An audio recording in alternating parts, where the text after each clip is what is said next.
नमस्कार दोस्तों, स्वागत करता हूँ आप सभी का। डिस्क्लेमर को सबसे पहले पढ़ लीजिए, फिर आगे चलते हैं वीडियो पे।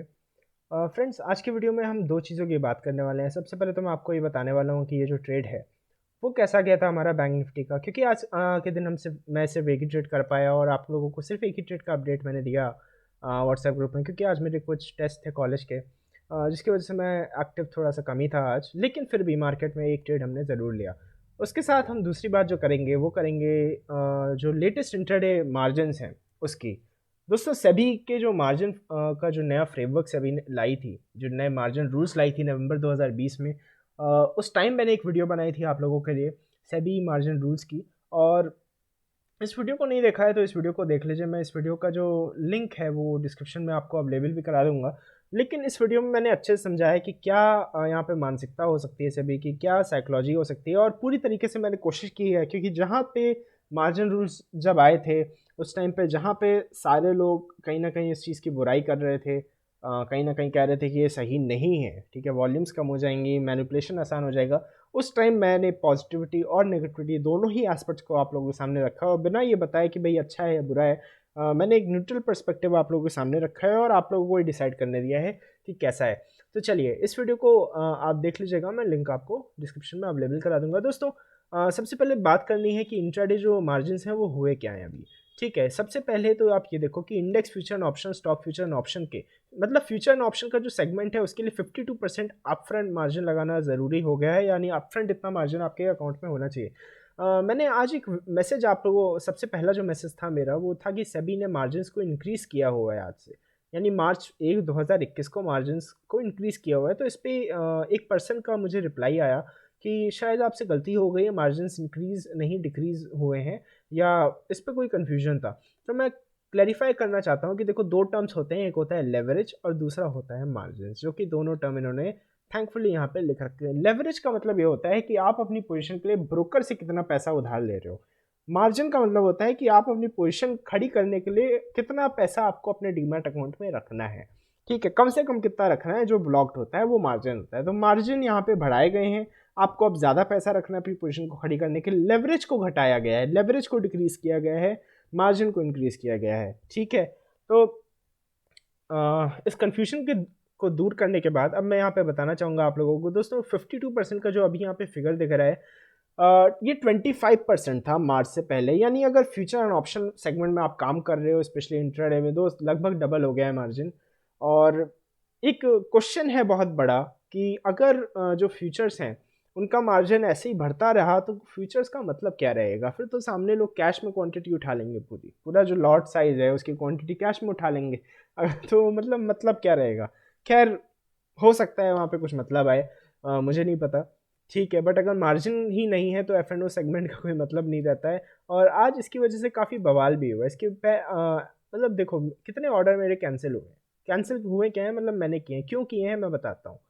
ठीक है, लेकिन ध्यान दो, अब 52% हो गया है, ये 10 to 15% से मार्जिन स्टार्ट होते थे, मतलब स्पैन प्लस एक्सपोजर मार्जिन की अगर आप बात करो। अगर मैं कहूँ कि मुझे निफ्टी का एक लॉट कॉल शॉर्ट करना है या एक लॉट पुट शॉर्ट करना है, तो पहले मुझे मैक्सिमम 30,000 लगता था।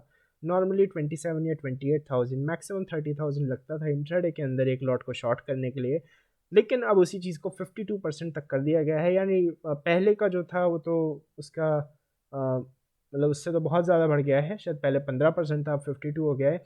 लेकिन ओवरऑल अगर एक लमसम आइडिया दूं मैं आपको, तो 96,000 to 1 लाख आपको लगेगा। हालांकि यहाँ पे अगर आप पोजीशन को अपनी हैज करते हो तो आपके मार्जिन सिग्निफिकेंटली रिड्यूस हो जाएंगे। तो कहीं ना कहीं सेबी जो है वो हेजिंग को प्रमोट कर रही है। बट यार, मैं एक सिंपल सी बात कहना चाहता हूँ कि आप हेज करोगे कैसे, और इसी वजह से आज मुझे बहुत ज़्यादा ट्रेडिंग भी आज इसलिए मैं नहीं कर पाया, क्योंकि बात मेरी यही नहीं समझ में आ रही थी कि मैं पोजीशन को हेज करूँगा तो मतलब ही क्या रह जाएगा। और ये चीज़ मैं आप लोगों को अभी थोड़ी देर में एक्सप्लेन करूँगा। लेकिन फिलहाल मैं बैंक निफ्टी का जो ट्रेड है उसकी बात मैं कर लेता हूँ। यहाँ पे मैंने फ्यूचर का चार्ट भी लगा रखा है आपके लिए। देखो, सबसे पहले तो बैंक निफ्टी की ये जो पोजीशन है ये मेरी पुट की पोजीशन है, लेकिन ये सेल की पोजीशन है। मतलब मैंने क्या किया है, यहाँ पे पुट को सेल कर रखा है। ठीक है, पुट को सेल करा है, मतलब बैंक निफ्टी को बाई करा है ऑब्वियसली। तो यहाँ पे देखो 35,370, ठीक है, 35,370 के भाव पे बैंक निफ्टी को बाई कर रहा है। क्यों कर रहा है, सबसे पहले ये बात समझो। देखो, मार्केट यहाँ पे गैप अप होता है, ठीक है, मार्केट यहाँ पे गैप अप होता है, उसके बाद मार्केट नीचे। दोस्तों एक वीडियो मैं बहुत इंपॉर्टेंट एजुकेशनल पर्पस के लिए आप लोगों को बनाने वाला हूँ, गैप अप और गैप डाउन मार्केट के अंदर ट्रेडिंग किस तरीके से करनी है, कैसे करनी है, इस बात पे मैं एक स्ट्रैटेजी इस चीज़ की पोस्ट करने वाला हूँ, स्पेशली निफ्टी और बैंक निफ्टी के लिए। तो अगर वो वीडियो देखना चाहते हैं तो भाई कमेंट करें, कमेंट नहीं करेंगे वीडियो नहीं आएगी। ठीक है, कमेंट करके मुझे बस ये बताएं कि मैं सीखना चाहता हूँ। ठीक है, मैं सीखना चाहता हूँ, मैं चीज़ों को समझना चाहता हूँ। तो देखो यहाँ पे मार्केट गैप अप ओपन हुआ। अब गैप अप मार्केट में नॉर्मली बाइंग नहीं की जाती है क्योंकि सस्टेन नहीं होती है। ठीक है, तो मार्केट गैप अप हुआ, उसके बाद मार्केट यहाँ पे नीचे भी देखो, अगर कोई ओपनिंग रेंज की कैंडल यानी फर्स्ट 5 मिनट की कैंडल पे कोई ब्रेकआउट पे ट्रेड करता है, दोनों साइड देखो बेचारे का कैसा स्टॉप लॉस हुआ है। Buying side stop loss hit हो गया, sell side stop loss hit हो गया, हर साइड स्टॉप लॉस हिट हुआ। और आज तो पूरी मार्केट, पूरी दिल्ली हर जगह स्टॉप लॉस हिट हुए। तो मुझे लगता है आज मैं काफ़ी लकी रहा हूँ कि मैंने मेरे टेस्ट थे और मैंने ट्रेडिंग नहीं की, क्योंकि अगर मैंने ट्रेडिंग की हुई होती तो मेरे स्टॉप लॉस ही हिट होते मैक्सिमम। ठीक है, तो अब देखो मार्केट यहाँ पे नीचे आता है, किसी लेवल पे मार्केट ने सपोर्ट लिया, किसी भी लेवल पे ये हालांकि ये कोई बहुत बड़ा लेवल नहीं है, लेकिन ये लगभग ये लेवल है।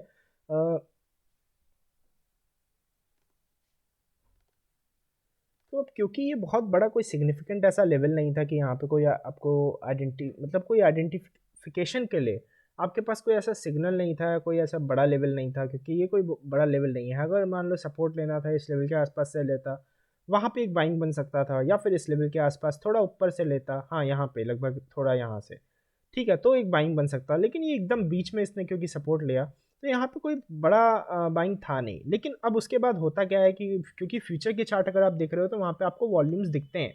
ठीक है, तो इसको मैं थोड़ा सा सही करता हूँ। देखो अब ये देखो, ये जो बड़ा गैप हुआ है इस कैंडल के बीच में, 35,225 पे इस कैंडल की क्लोजिंग हुई है, 35,222 पे सॉरी।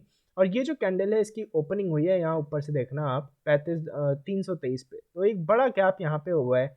ठीक है, 222 और 323 मतलब 100 पॉइंट्स है क्या ये? बिल्कुल 100 पॉइंट्स है। ठीक है, और ये कंजिक्यूटिव कैंडल्स हैं ये, तो बड़ा गैप है ये, और बड़ी वॉल्यूम भी आई है इसके नेक्स्ट कैंडल में। इस कैंडल में तो नहीं, लेकिन इसकी नेक्स्ट कैंडल में बड़ी वॉल्यूम के साथ बाइंग भी आई है, तो ये एक बहुत बड़ा इंडिकेशन था यहाँ पे बाइंग का। लेकिन बाइंग इसमें करनी की, तो इस लेवल तक मैं समझ गया था, इस लेवल के आने तक मैं समझ गया था कि यहाँ पे मुझे बैंक निफ्टी में बाइंग की पोजीशन बनानी है। और ये टाइम कौन सा चल रहा है? 945 टू 950। तो ये कैंडल है 945 टू 950, तो लगभग इसी कैंडल पे मैंने आपको लेवल दिया था बैंक निफ्टी का कि 370 के आसपास मिले बाइंग करना चाहिए। कुछ रेड कैंडल्स बनी और 370 के आसपास बिल्कुल मिला। और सबसे बड़ी बात यह है कि 370 का लेवल क्यों?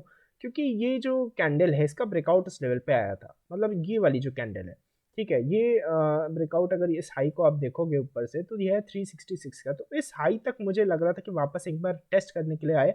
बहुत शानदार इसने बेहतरीन टेस्ट किया। तो इस लेवल को अगर आप एक सपोर्ट मानो, इस लेवल को अगर आप एक सपोर्ट मानो, क्योंकि ये लेवल भी है यहाँ पे, उसके साथ ही ये जो गैप हुआ है और उसके साथ ये रिटेस्ट किया है लगभग यहीं तक, तो ये लेवल सपोर्ट अगर आप मानो तो आप इस कैंडल के ऊपर, ये जो एक बुलिश कैंडल है इसके ऊपर आप एक बाइंग की एंट्री ले सकते थे। एक आइडियल एंट्री वो होती, हालांकि हमने एंट्री यहाँ पे ली, हमारा एक अजम्पशन था इस पे कि रिटेस्ट होगा।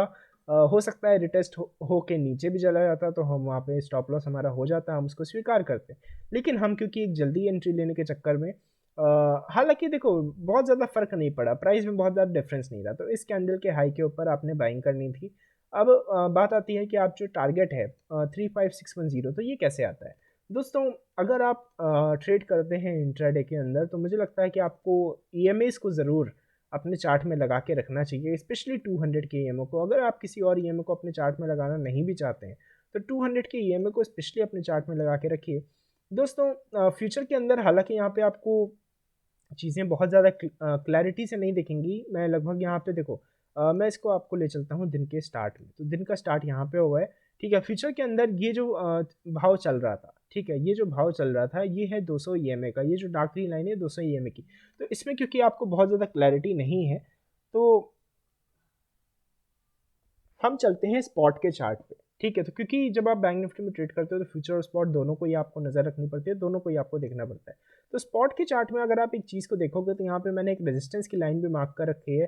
ये भी दिखा देता हूँ कि रेजिस्टेंस की लाइन कौन सी है। देखो ऐसा नहीं कि सिर्फ 200 ईएमए था यहाँ पे इसलिए हमने इसको टारगेट लिया है। यहाँ पे एक रेजिस्टेंस की लाइन भी थी, देखना यह है कि कौन सी रेजिस्टेंस की लाइन है। ये देखो, ये लाइन मैंने मार्क कर रखी है 5 मिनट के चार्ट पे। तो देखो एक दिन 5 मिनट लगभग बहुत ही अच्छा यहाँ पे सपोर्ट टेस्ट हुआ है। यहाँ पे एक बार, दो बार, तीन बार, चार बार, ये फेक आउट है, एक आध फेक आउट जो है वो हो जाते हैं, तो उनको आप इग्नोर करो लाइंस बनाते वक्त, ठीक है।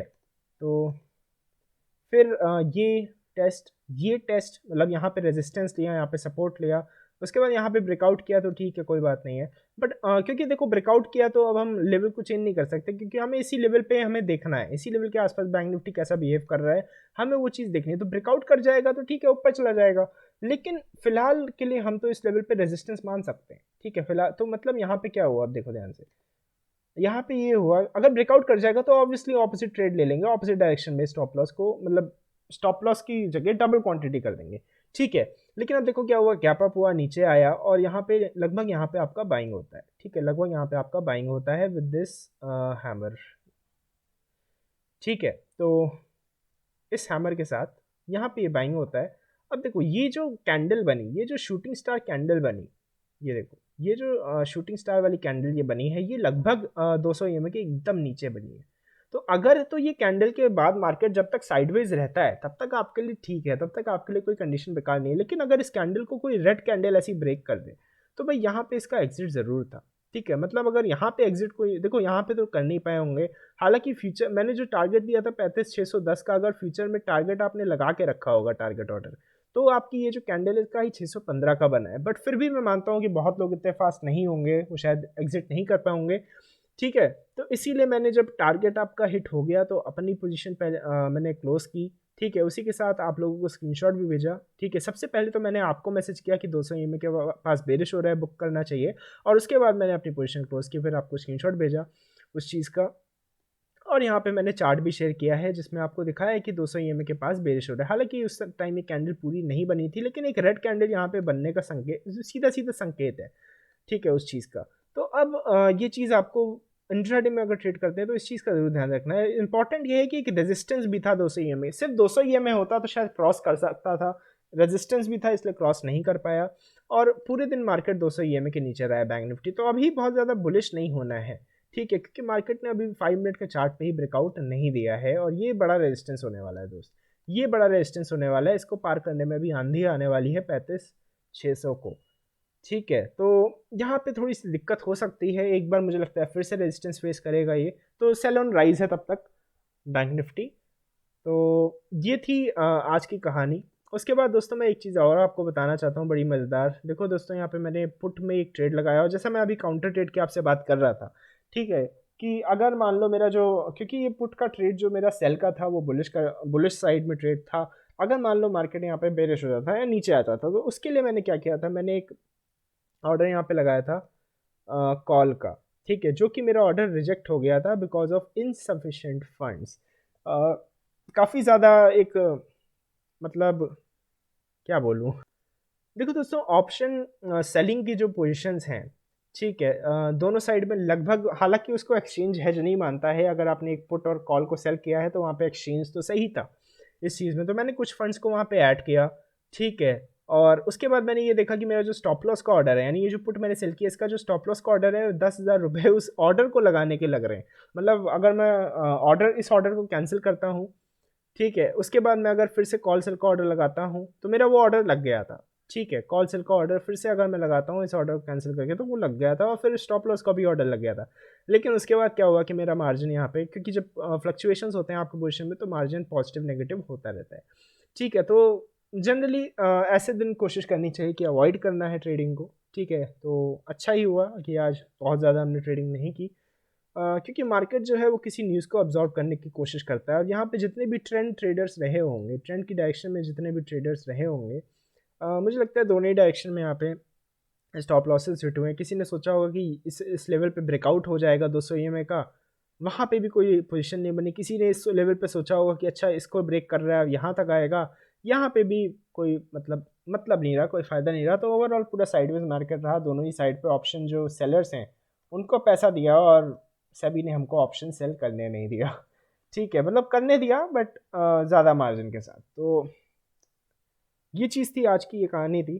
उम्मीद करता हूँ दोस्तों आपको इस वीडियो में कुछ समझ में आया होगा, कुछ सीखने मिला होगा। दोस्तों इसके पहले मैंने एक और वीडियो आप लोगों को डाली है, जो कि हमारी शायद कल की वीडियो है, मुझे एग्जैक्ट याद नहीं है, लेकिन मैं बता देता हूँ। उसमें बैंक निफ्टी का सेल था, सेल का ट्रेड था, एग्जैक्ट यही पैटर्न था, बट रेजिस्टेंस पे सेल का ट्रेड था शूटिंग स्टार पे।